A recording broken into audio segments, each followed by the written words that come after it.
산 좋고 물 좋기로 이름난 충북 옥천. 이곳에 기이한 소문이 떠돌고 있습니다. 네, 한 20년 넘었죠. 그 사람 자세야 딱 이렇게 하고 서 있고 또 작대기를 또 들고서로 이렇게 해가지고 이렇게 붙잡고 서 있고 그래야 돼요. 어떻게 한 말로는 표현을 못하죠. 나무인지 사람인지 아무튼 희한해요. 네? 희한하다고요? 사람의 발길이 닿는 곳에선 만날 수 없다는 말에 깊은 산을 헤매길 한참. 이게 무슨 소리죠? 가만히 귀 기울여 봐도 들리는 건 바람 소리뿐. 그런데 바로 그때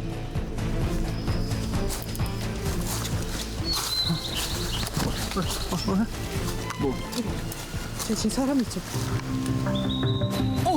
소문의 주인공일까요? 만나는 봐야겠는데 이걸 어쩌면 좋습니까? 이렇게나 가파른 벼랑 끝에 서 있으니 말입니다. 그런데 남자의 움직임이 이상합니다. 한쪽 발을 들어 올리더니 오직 한 발로 아찔한 벼랑 끝에 섰습니다. 마치 보이지 않는 줄이 당기기라도 하듯 미동도 없는 자세. 남자의 표정은 평온할 따름입니다. 선생님, 여기서 뭐 하고 계신 거예요? 선생님! 제작진이 말을 건네기가 무섭게 산비탈 아래로 사라져버리는 남자. 잠시 후 작은 계곡에서 그를 다시 발견할 수 있었는데요. 갑자기 옷을 훌훌 벗는가 싶더니 그대로 계곡 입수. 물에 들어가 앉습니다. 그런데 요 자세가 또 묘합니다. 엄지와 중지를 모은 채 잠자코 앉아있는 남자. 마치 바위라도 된 것처럼 꿈쩍도 않는데요. 여기서 뭐 하세요? 물과 하나 되고 싶은 마음에 여기 와 앉아 있습니다. 네? 물이라고요? 물에 들어가시면 물이 돼요? 이 양반 답답하네. 제가 물이 됐으면 당신이 못 볼 거 아니에요, 그죠? 그러니까 말로 설명할 수 없는 부분이니까 이해하려고 하지 말고 그냥 가셔. 예? 너라들 가셔. 말도 행동도 알쏭달쏭한 이 남자. 대체 정체가 뭘까요? 그런데 그의 기행은 여기서 끝이 아니었습니다.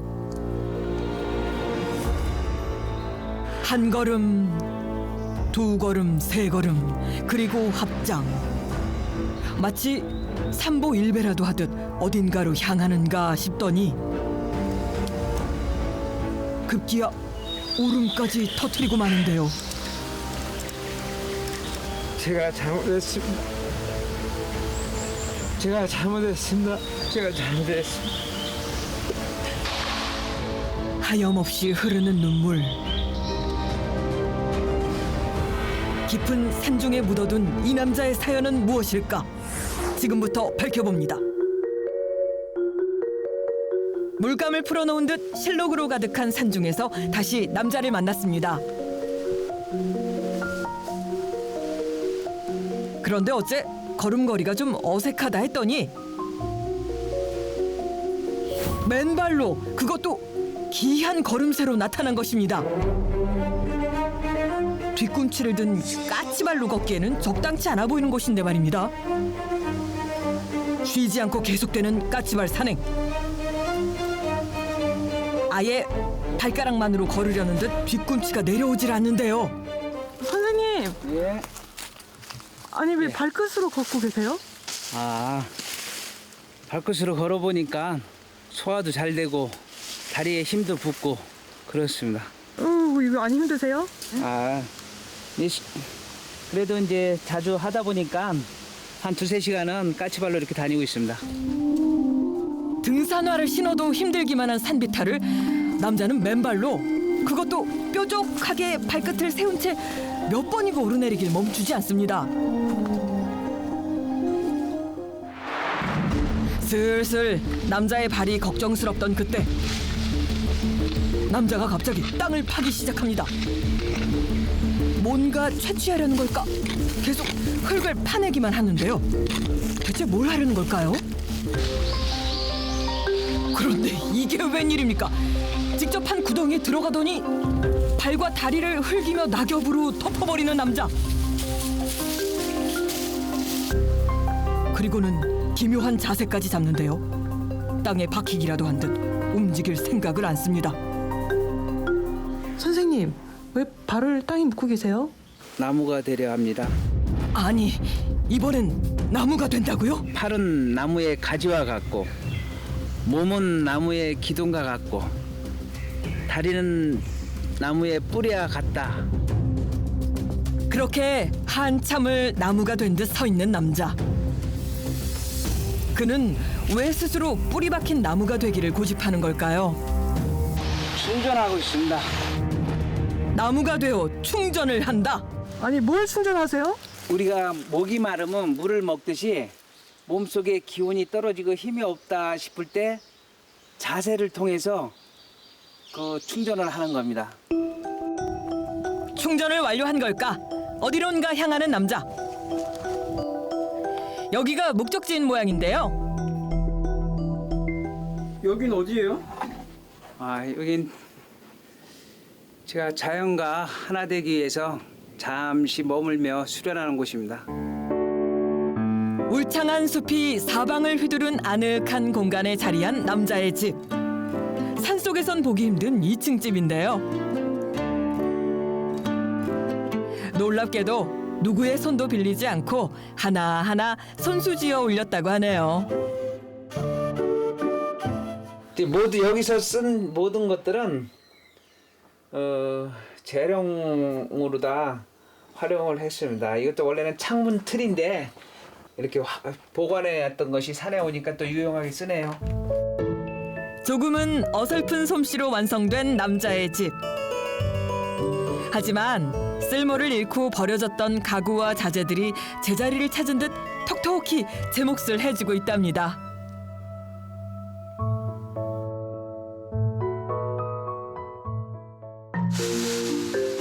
슬슬 허기가 찾아올 시간. 먹을거리를 준비할 참인가 본데요. 오늘의 메뉴는 뭘까? 뭔가 꺼내서 팬에 넣는데요. 이거 돼지고기인가요? 이건 뭐예요? 돼지 비계입니다. 돼지 비계요? 네네. 이 돼지 비계는 뭐 하시려고요? 창거리 좀 마련하려고 합니다. 창거리요? 예. 두툼한 돼지 껍질을 끓는 물에 삶아내는 과정이 중요하다는데요. 이렇게 기름기를 걷어낸 돼지 껍질로 대체 뭘 하려는 걸까? 다음 준비물은 바로 칡잎. 갓 따온 잎으로 돼지 껍질을 잘 감싸줍니다. 이건 또 처음 보는 조합인데요. 그런데 무슨 일인지 바구니에 삶은 돼지 껍질을 넣더니 그 길로 산을 오르기 시작하는 남자.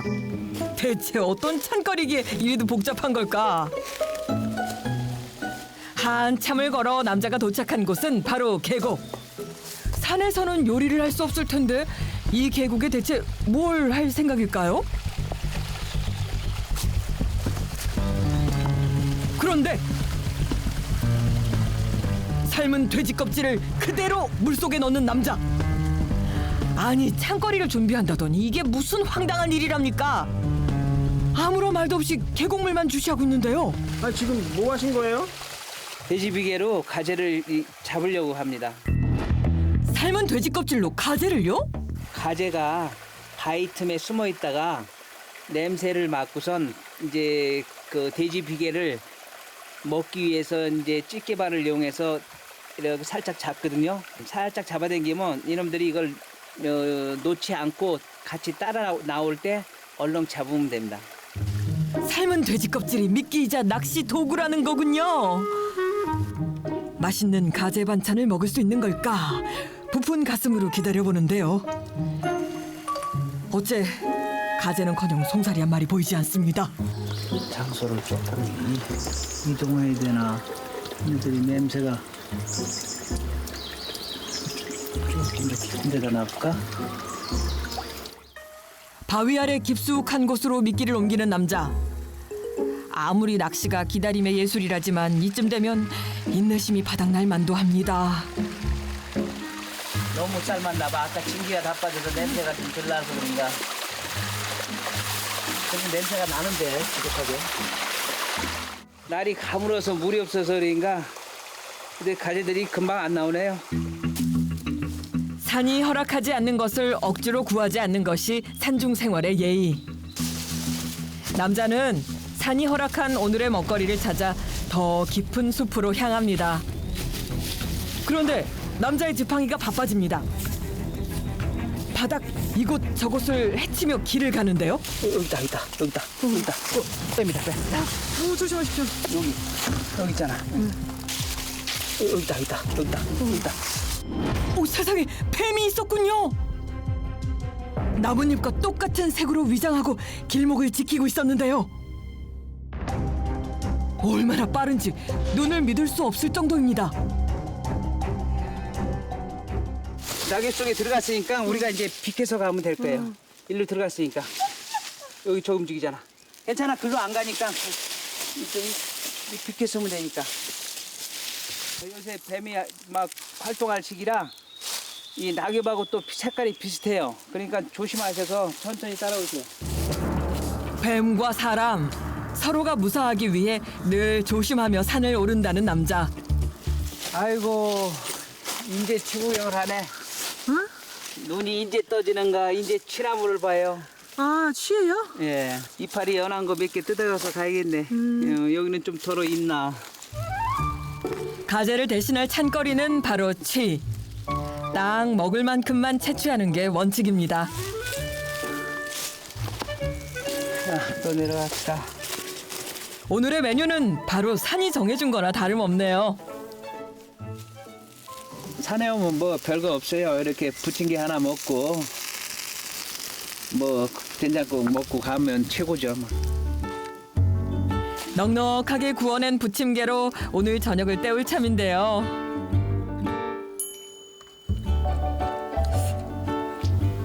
밥 한 그릇, 김치 한 쪽 없이 밥을 먹는 모습이 조금은 쓸쓸해 보이는 것도 같습니다. 식구는 없으세요? 그런 얘기 안 물어봤으면 좋겠네. 남자의 쓴웃음 뒤에 감춰진 사연은 대체 무엇일까? 궁금증이 깊어만 갑니다. 식사를 마친 남자가 기다란 막대기를 들고 마당으로 나옵니다. 막대기 위에 양손을 얹더니 묘한 자세를 잡는데요. 그러고 보니 처음 산에서 만났을 때도 이런 동작들을 했었죠. 조금은 기묘하지만 한치의 흐트러짐이 없는 견고함. 전기도 들어오지 않는 산중에 짙은 어둠이 내려앉을 때까지 남자는 자세를 풀지 않았습니다.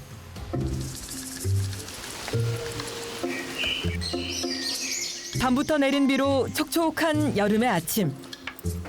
남자가 뭔가 알 수 없는 물건을 집 앞으로 들고 나왔습니다. 이렇게 보면 창 같은 걸로 보이기도 하는데요. 귀중한 분들이 오신다고 해서요. 제가 이곳에 두는 겁니다. 비를 뚫고 이 깊은 산중까지 와줄 귀한 손님은 누구일까? 비슷한 연배의 남자들이 나타났습니다. 다들 한 번씩 알아봐야지.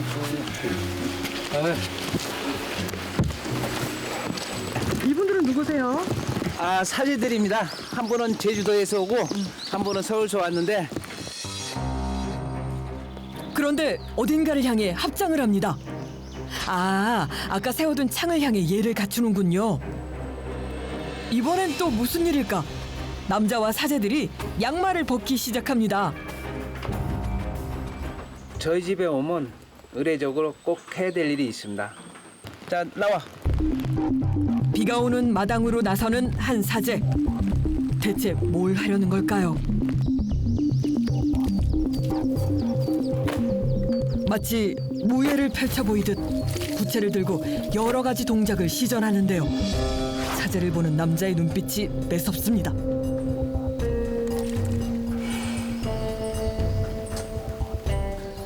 속도가 너무 빨라. 무조건 지금의 속도의 3분의 1로 해버릇해야 돼. 내 몸을 자연과 하나 되는 소통을 이루기 위해서 하는 건데 속도가 너무 빠른 거라. 그러니까 내가 한번 해볼게. 예.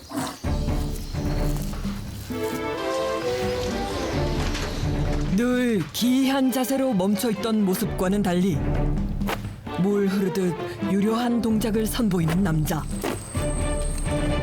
느리지만 날카롭고 부드럽지만 강해 보이는 이 동작들은 다 뭘까요? 선생님 지금 뭐 하고 계세요? 예, 이 풍류도를 하고 있습니다. 풍류도라고요? 처음 들어보는데요. 풍류도가 뭔가요? 네, 풍류도는 고조선 이전부터 내려오는 수행법입니다. 무술, 기공, 선법, 무기술 이런 걸 다 포함하고 있습니다.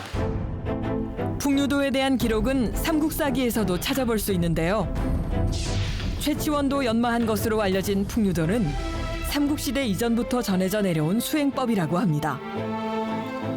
사라져가는 전통무예를 이어나가기 위해 수련하고 있는 이들. 풍류도는 무술이라기보다 내공을 연마하고 자신을 다듬어가는 수행법이라 할 수 있다는데요. 특히 선체로 참선하는 입선이 풍류도의 핵심이라 합니다. 차분한 호흡과 정확한 자세, 이것이 입선의 기본이라는데요. 다리를 좀 안쪽으로 더. 사형과 사제들이 함께하는 우중 수련은 한참 동안 계속되었습니다. 풍류도의 입선 자세인데 제가 너무 많은 수를 기억하다 보니까 한 반 이상도 잊어버린 것 같아요. 그래서 이러면 안 되겠다. 기록을 반드시 해야겠다. 이런 마음으로 정리하고 있습니다. 풍류도와의 첫 만남은 20여 년 전 스승님과의 만남이 시작이었다는데요. 풍류도를 왜 배우게 되신 거예요? 제가 풍류도를 접하는 순간에 고칠 수 있겠구나. 내가 고쳐줄 수 있겠구나. 이런 생각이 들어서 시작했습니다. 뭘 고치고 싶으신 건데요? 제가 인생을 바쳐서라도 꼭 고쳐줄 사람이 있습니다. 남자에게 인생을 바쳐도 좋은 일이란 건 무엇일까? 하지만 제작진의 질문에도 아무런 답을 하지 않는 남자. 그저 묵묵히 작업에 열중할 뿐이었습니다.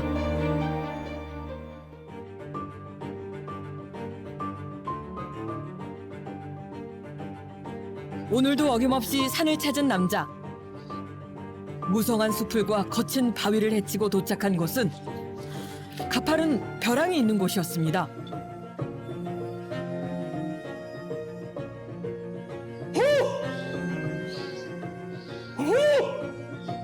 배에서부터 끌어올린 소리로 호흡을 한 다음 드디어 본격적인 입선이 시작됩니다. 아찔한 벼랑 끝에서 한 발로 선체로 참선을 하는데요.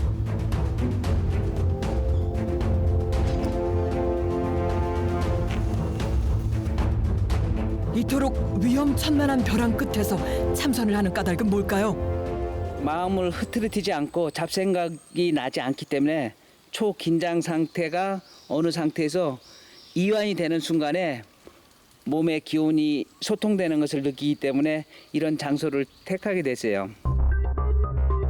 극도의 긴장 속에서 벼락처럼 찾아오는 깨우침의 순간. 남자는 왜 이토록 그 순간을 간절하게 기다리고 있는 걸까요? 입선을 마친 남자가 어딘가로 향합니다. 그런데 왠지 이상한 남자의 걸음걸이. 발끝으로 서서 산중을 누비던 사람이 왜 이토록 느린 걸음으로 그것도 허리까지 깊이 숙여가며 걷는 걸까? 선생님 잠시만요. 지금 예. 뭐 하시는 거예요? 제 잘못이 많아서 속죄하는 겁니다. 속죄요? 예. 바위로 가득한 오르막에서도 세 걸음 걷고 절을 올리는 삼보일배를 멈추지 않는 남자. 대체 그는 어떤 잘못을 했기에 속죄의 산행을 하는 걸까? 그렇게 산을 오르길 몇 시간. 삼보일배 끝에 도착한 곳에는 높은 돌탑이 쌓여 있습니다. 그 앞에 선 채로 합장을 풀지 못하는 남자. 그런데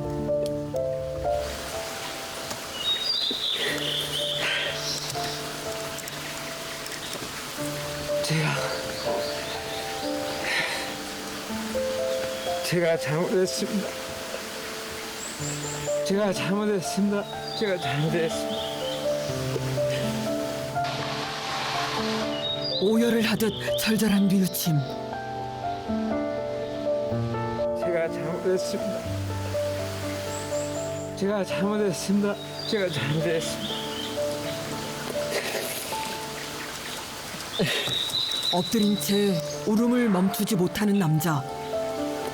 그는 누구를 향해 이토록 절실한 속죄의 말을 하고 있는 걸까?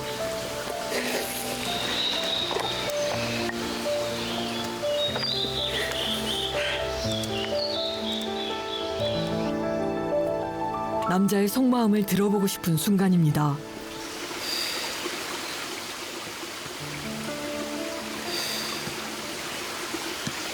자식이 둘 있는데 아들이 4살 때 교통사고 나서 장애를 입게 됐는데 그놈을 어떻게 고쳐보려고 병원에서 더 이상 안 된다고 손을 놔서 이렇게 산으로 다니다 보니까 4살 때 교통사고로 한쪽 팔에 장애를 갖게 된 아들. 남자는 풍류도를 알게 된 순간 아들을 떠올렸다고 합니다. 풍류도를 터득하게 되면 아들을 낫게 해줄 수 있을 거라는 믿음 하나로 시작한 수련. 그렇게 시작한 풍류도가 오히려 그와 가족을 멀어지게 하고 말았습니다. 남들이 보면 미쳤다고도 할 수 있겠지만 그때는 그렇게밖에 할 수 없었습니다. 돌이켜보면 너무 무책임한 아빠로서의 생활을 보낸 것 같아서 속죄하는 마음으로 삽니다. 아들의 팔을 낫게 해줄 경지를 찾아 시작한 수행은 어느덧 20년에 이르렀습니다. 아버지 노릇을 하지 못한 괴로움을 하나하나 얹어왔던 세월. 어쩌면 그의 마음속에는 이만큼의 후회와 그리움이 쌓였을지도 모릅니다. 잠시 후 집으로 돌아온 남자의 모습이 어째 이상합니다. 무언가 기다리는 것처럼 초조해하는 것 같은가 하면 무언가 망설이는 것처럼 안절부절하는 것 같기도 한데요. 평소 잘 보지도 않던 휴대전화까지 만지작거리는 남자. 어디론가 전화를 거는데요.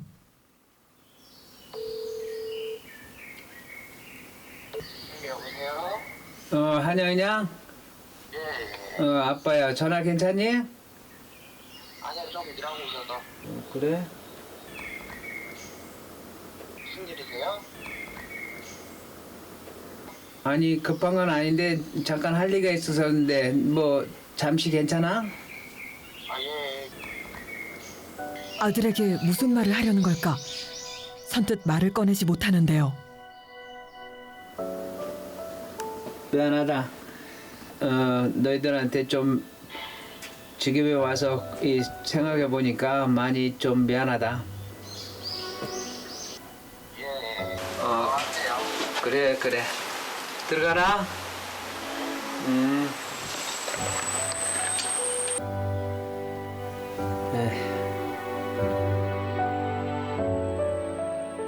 아드님하고 이렇게 통화하시니까 어떠세요? 전화 받아준 것만 해도 고맙죠. 평상시 일체 대화가 없었으니까요. 그래도 그나마 전화를 받아준 것만 해도 너무 고맙네요.